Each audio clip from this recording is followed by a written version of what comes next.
The message arrived on a Tuesday afternoon, 17 light-years from Earth, at the edge of what humanity had designated as Sector 9. Captain Vincent Kane stood on the bridge of the survey vessel Meridian, his coffee growing cold in his hand as he watched the translation matrix parse through the alien communication. Lieutenant Claire Dawson looked up from her console, her face pale. "Captain, you need to see this." The message was simple, direct, and unmistakable in its intent. The Valorian Dominion, a collection of 43 star systems spanning nearly 300 light-years, was issuing an ultimatum. Earth had 30 standard days to submit to Valorian authority, surrender its military assets, and accept occupation. Failure to comply would result in the complete sterilization of the planet. "They can't be serious," muttered Lieutenant Gregory Shaw from the weapons station. "Do they have any idea what they're threatening?" Vincent set down his coffee with deliberate care. "Send this to command immediately, Priority Alpha, and Lieutenant Dawson, compile everything we have on the Valorians." What the Valorians didn't know, what they couldn't have known, was that humanity had been preparing for this moment for nearly 2 centuries. Ever since first contact with the Zethian Collective in 2187, humanity had learned one crucial lesson about the galaxy.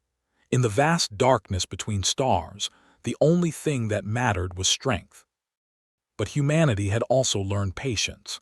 Admiral Patricia Hughes received the message in her office at Luna Command, deep beneath the lunar surface. She read it 3 times, her expression never changing. Around her, holographic displays showed the positions of every human military asset in known space. There were fewer than the Valorians probably expected. Most of humanity's fleet remained hidden, scattered across a dozen systems, waiting. 30 days, she said quietly to Commander Daniel Brooks, her chief of staff. "They're giving us 30 days, Daniel nodded. "Do we respond, Admiral?" Patricia stood and walked to the observation window. Through the reinforced glass she could see Earth hanging in the void, blue and fragile and impossibly beautiful. "No," she said finally. "We stay silent, let them wonder, let them worry, and meanwhile we move the fleet into position." The silence from Earth was not what the Valorian High Command had expected. Commander Zethkal of the Dominion fleet paced the bridge of his flagship, the Ascendant Glory, his 4 arms gesticulating in agitation. For 15 cycles he had waited for a response. For 15 cycles the human homeworld had remained utterly, completely silent. "Perhaps they did not receive our message," suggested Sub-Commander Rilthar. "Impossible. Our transmission was sent on all known frequencies." "They received it." Zethkal's primary eyes narrowed. "They are ignoring us. They think themselves too important to respond to an ultimatum from the Dominion." What Zethkal interpreted as arrogance was actually calculation.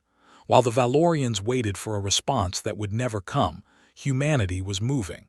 Captain Vincent Kane and the Meridian had returned to Earth, but only long enough to take on a new crew complement and receive sealed orders. Now they traveled through slipspace toward the Valorian border, part of a fleet that officially didn't exist. "How many ships do we have in position?" Lieutenant Dawson asked as they emerged from their latest jump. Vincent studied the tactical display.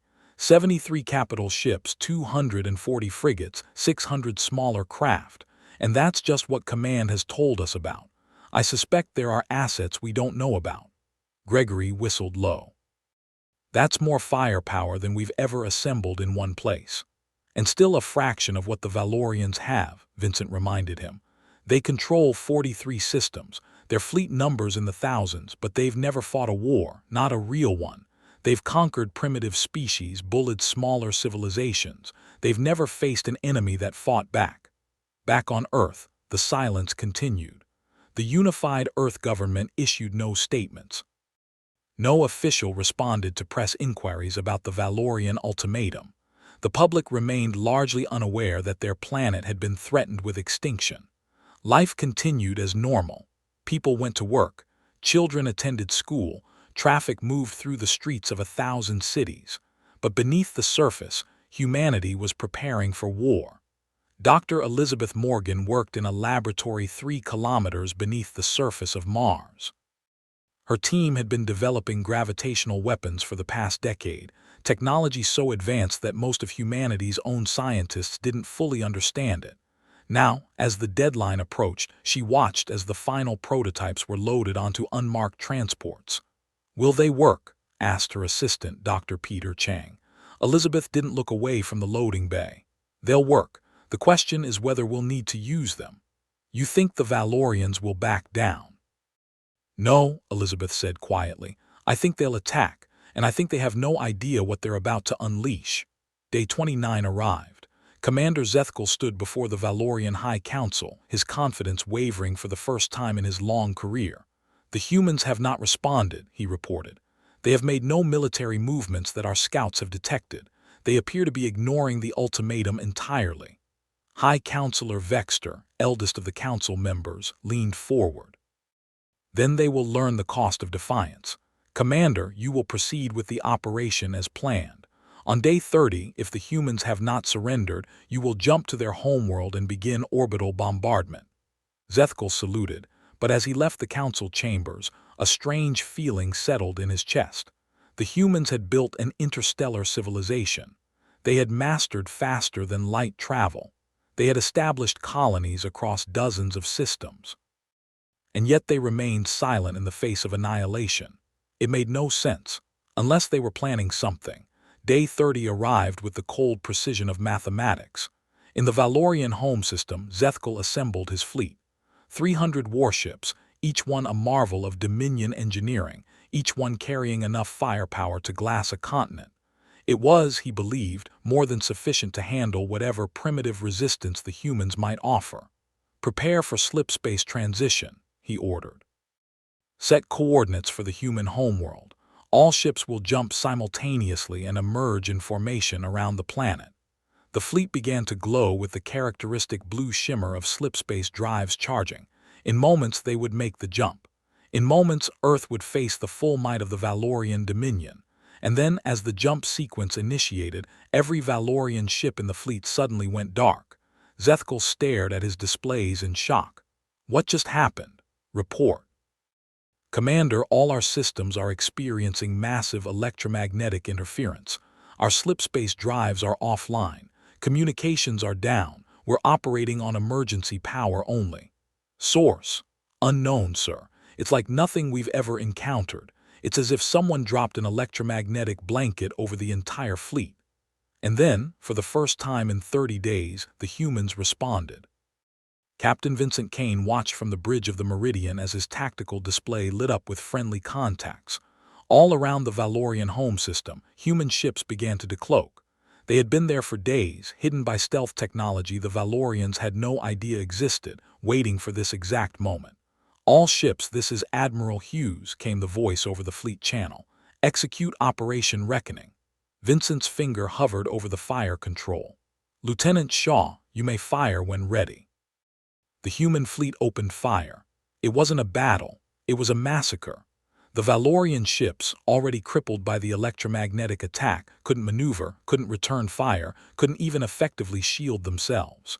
Human railgun rounds, each one accelerated to a significant fraction of light speed, tore through Valorian hulls like paper.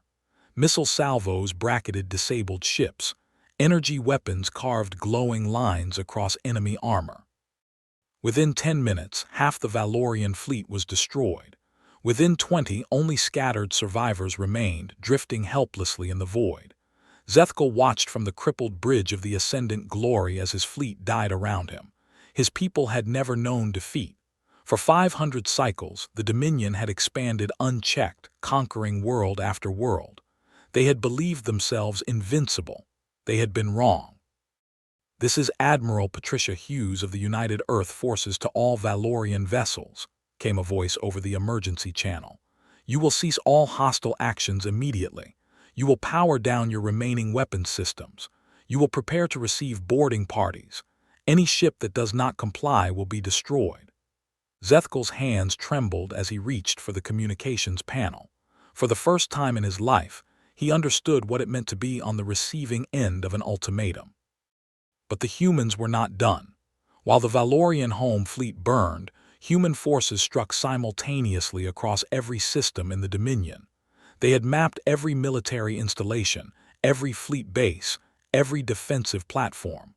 For months, Ships like the Meridian had been gathering intelligence, building a complete picture of Valorian strength and weakness. Now that intelligence bore fruit. In the Kelvar system, home to the Dominion's largest shipyards, Captain Lisa Martinez commanded the strike carrier Defiant.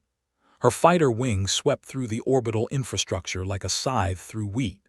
Construction facilities that had been building warships for centuries were reduced to expanding clouds of debris.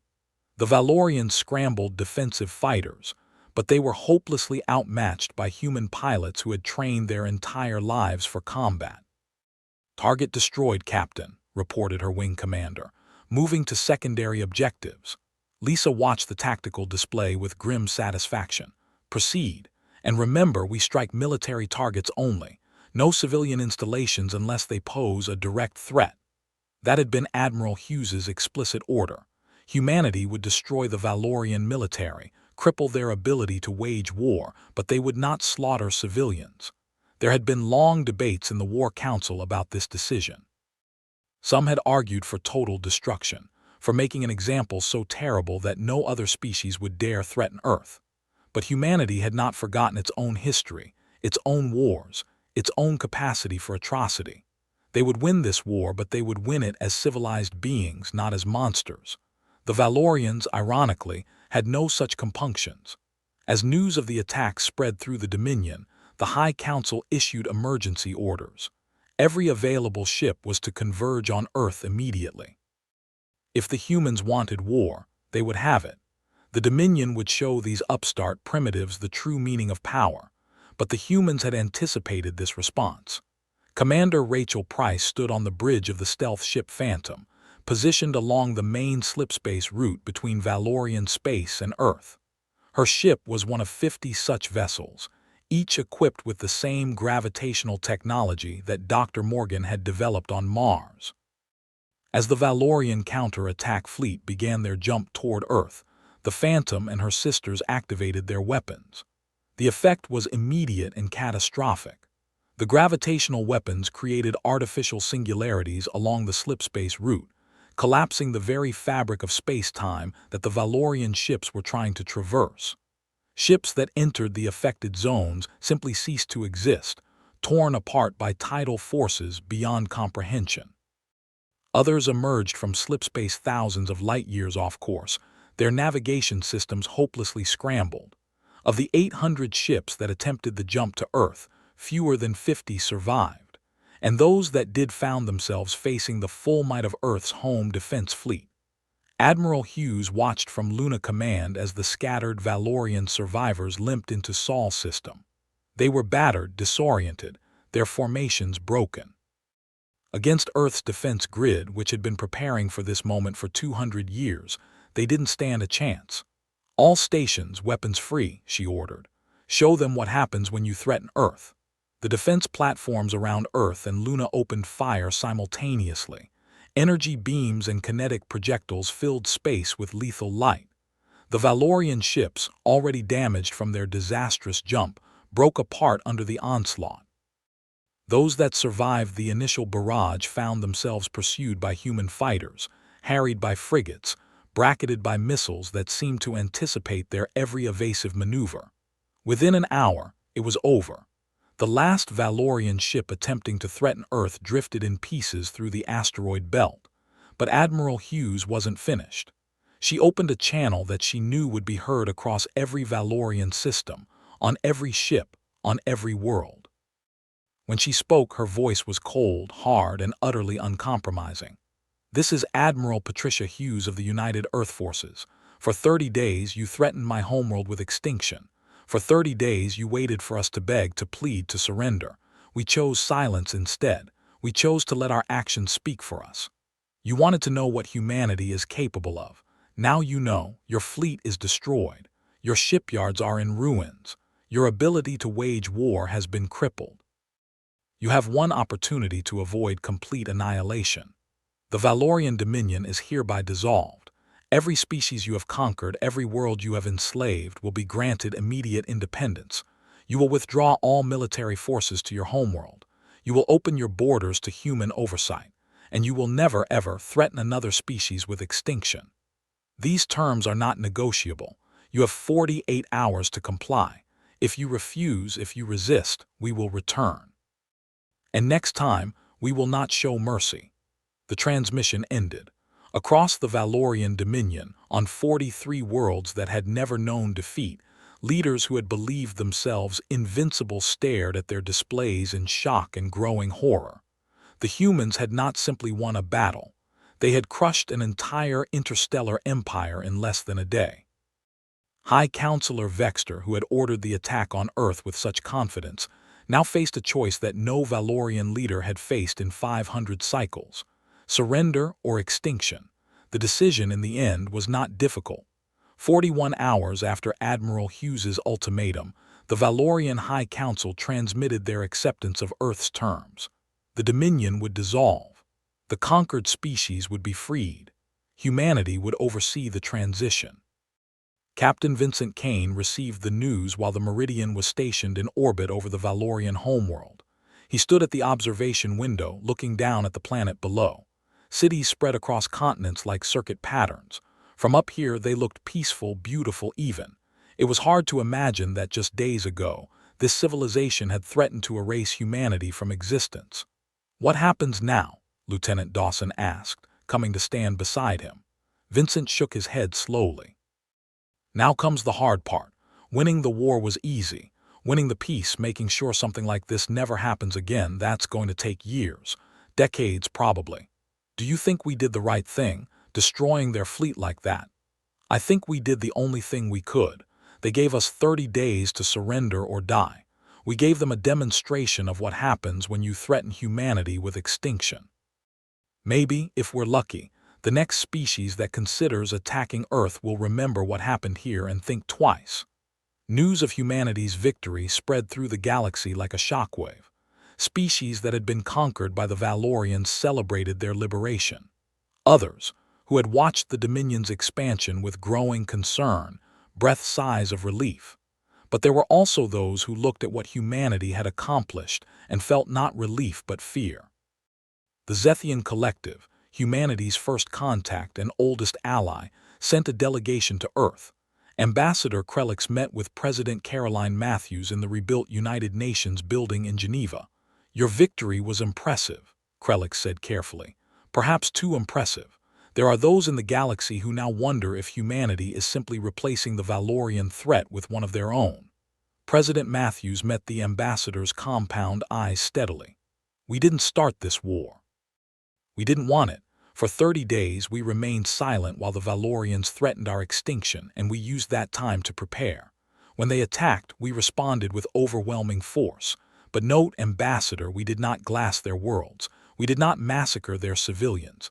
We destroyed their ability to wage war, and then we offered terms. And if another species threatens you, then they'll learn the same lesson the Valorians learned. We will not be victims. We will not be conquered.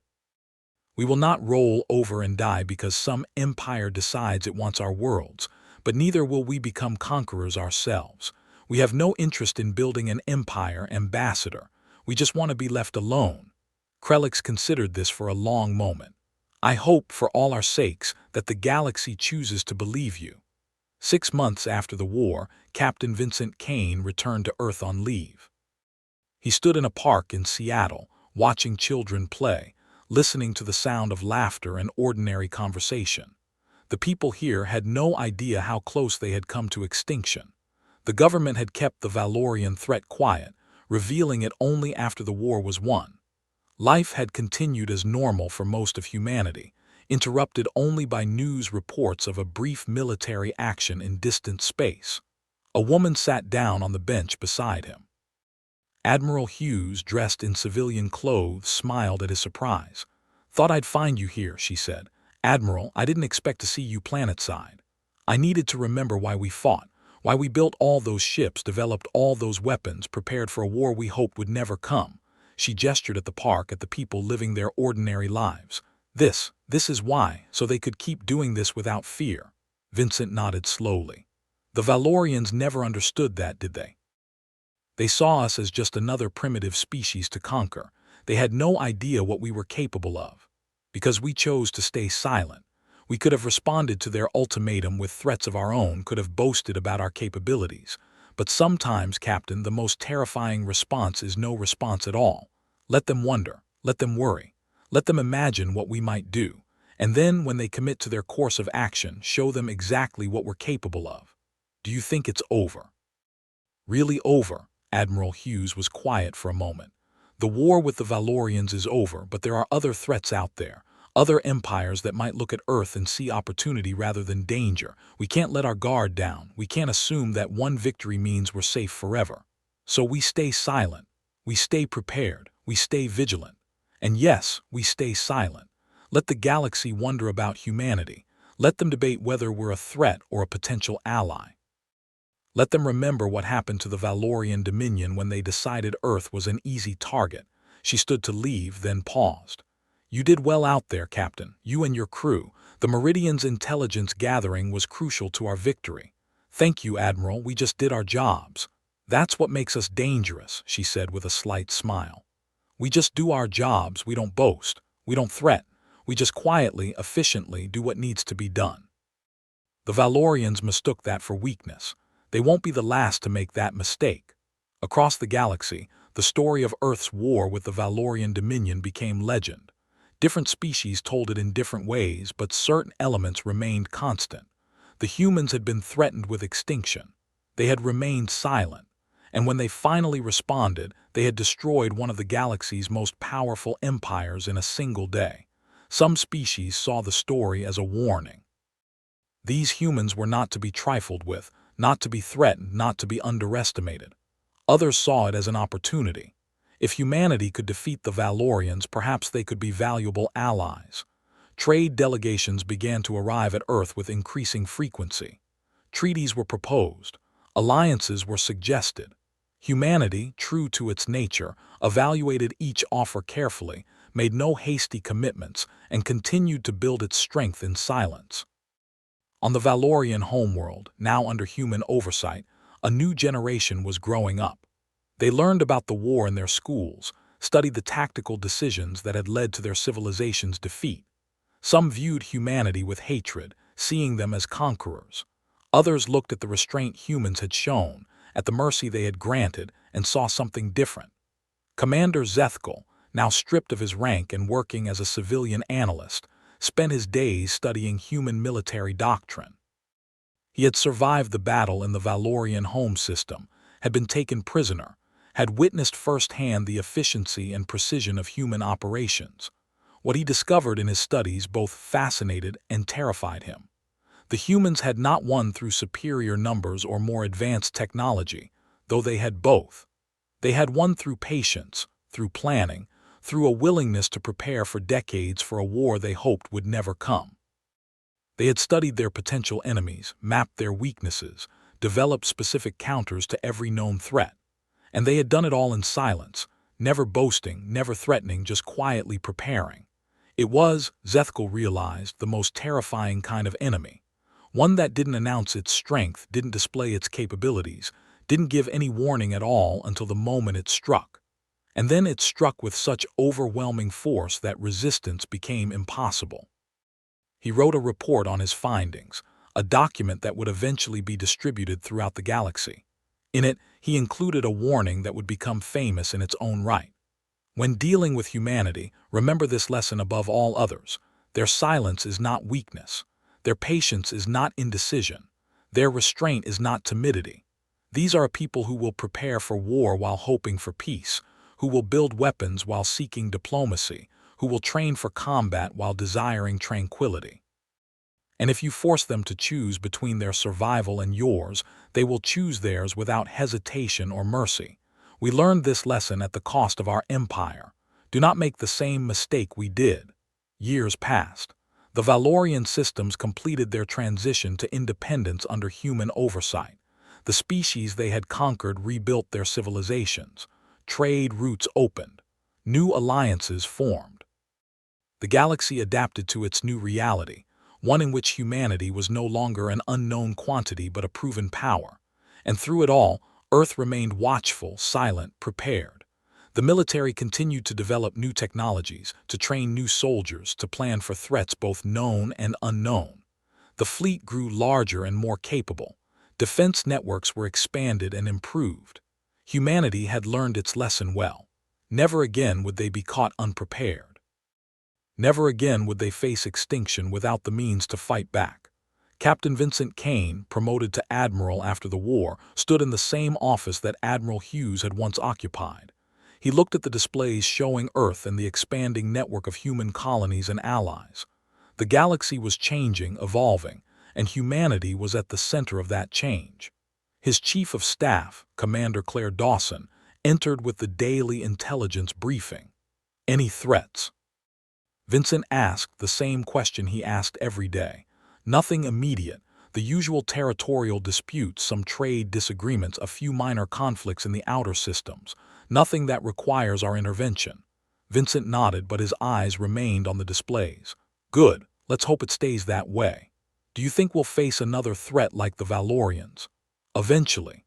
The galaxy is a big place and not every species learns from history. Someone someday will decide that humanity looks vulnerable. They'll see our restraint as weakness, our diplomacy as cowardice, and when they do, we'll be ready. And until then, we stay silent, we prepare, we watch, and we hope that the memory of what happened to the Valorian Dominion keeps the peace just a little bit longer. The story of Earth's silence and humanity's response became a cornerstone of galactic politics. Diplomats referenced it in negotiations. Military academies studied it in strategy courses. Philosophers debated the ethics of overwhelming force in response to threats, but everyone agreed on one fundamental truth that the Valorians had learned too late. When humanity stayed silent, it wasn't because they had nothing to say. It was because they were planning what to do, and when they finally responded, the galaxy paid attention. The Valorians had paid the ultimate price for threatening Earth. Their empire was gone, their military destroyed, their civilization fundamentally changed. It was a lesson written in fire and blood across the stars, a warning that would echo through the centuries. Don't mistake human silence for weakness. Don't confuse their patience for indecision.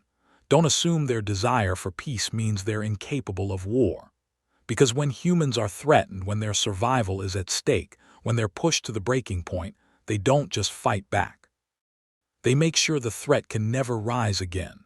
In a small cafe in Paris, Lieutenant Gregory Shaw met with Dr. Elizabeth Morgan, both of them retired now, both of them part of the generation that had fought the Valorian War. They were older, grayer, but the memories of those days remained sharp. "Do you ever think about how close we came?" Elizabeth asked. If the Valorians had attacked immediately, before we could position our forces, before we could activate the electromagnetic weapons, before we deployed the gravitational traps along the slipspace routes, we might have lost. Gregory stirred his coffee slowly. But they didn't. They gave us 30 days, thinking we'd use that time to panic, to surrender, to beg for mercy. Instead, we used it to prepare. That was their fatal mistake. They assumed we thought like they did. And how do we think? We think long-term, we plan for contingencies, we prepare for the worst while hoping for the best. It's what's kept us alive as a species for millions of years. The Valorians never understood that. They were used to species that panicked, that collapsed, that surrendered when faced with overwhelming force. They'd never encountered a species that responded to threats with cold, calculated preparation. Elizabeth smiled faintly.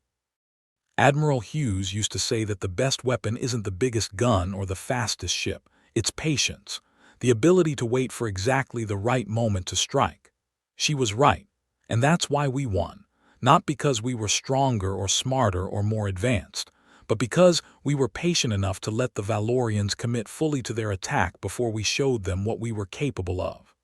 They sat in comfortable silence, watching people pass by on the street. Life continuing as it always did, as it always would.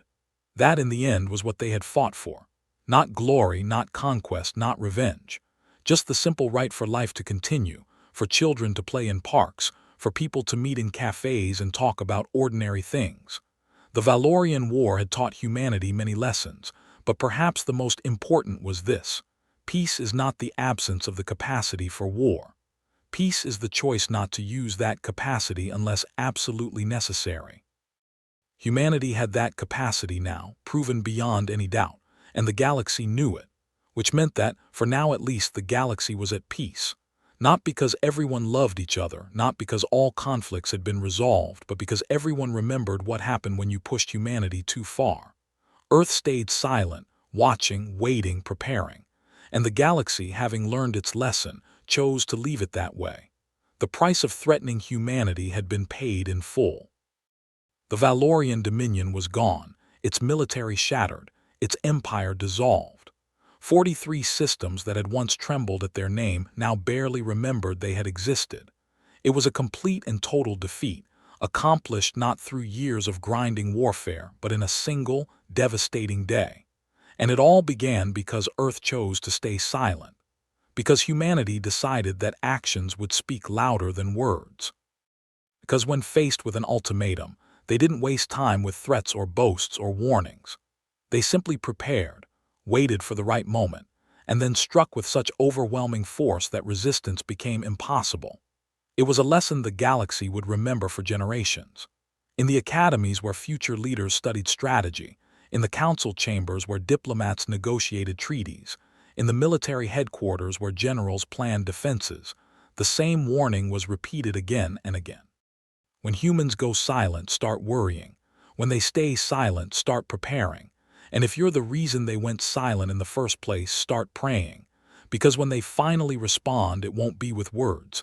It will be with actions that will reshape the galaxy itself. The Valorian Dominion had learned this lesson the hard way. They had threatened Earth with extinction, confident in their power, certain of their victory. They had given humanity 30 days to surrender, 30 days that they assumed would be spent in panic and fear. Instead, those 30 days became the countdown to their own destruction. And when the clock ran out, they discovered that humanity's silence hadn't been fear. It had been the calm before the storm, the quiet moment before thunder, the stillness before the strike.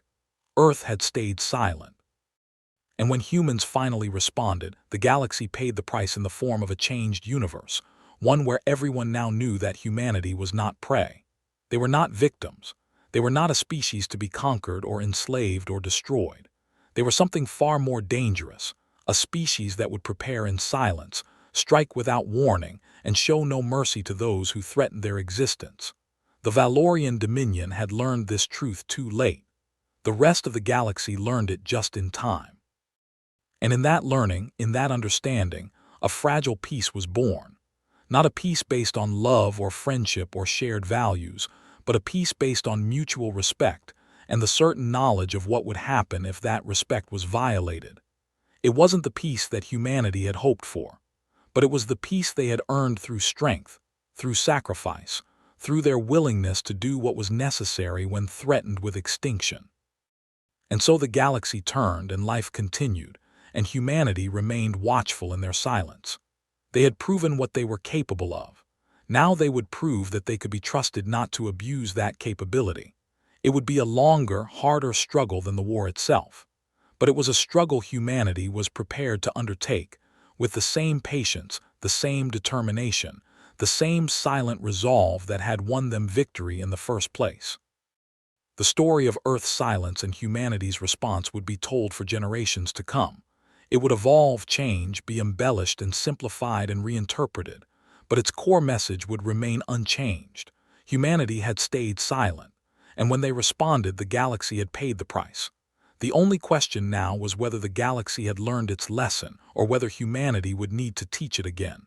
Only time would tell, but one thing was certain. Humanity would be ready. They were always ready. That was their nature, their strength, their greatest weapon. The ability to prepare in silence, to wait with infinite patience, and to strike with devastating precision when the moment finally came. The Valorian Dominion was gone, but the lesson they had taught through their defeat would endure. And humanity, having learned the cost of being unprepared, would never make that mistake again. They would remain silent, watchful, ready. And the galaxy, having seen what happened when that silence was broken, would think very carefully before threatening Earth again. It was a new age for the galaxy, one shaped by humanity's response to the Valorian threat. An age where power was respected, where threats were taken seriously, where silence was understood not as weakness but as the prelude to action. And in that new age, Earth remained at its center, silent and watchful, a reminder to all who encountered humanity that some species should never be threatened, never be pushed, never be forced to choose between survival and submission.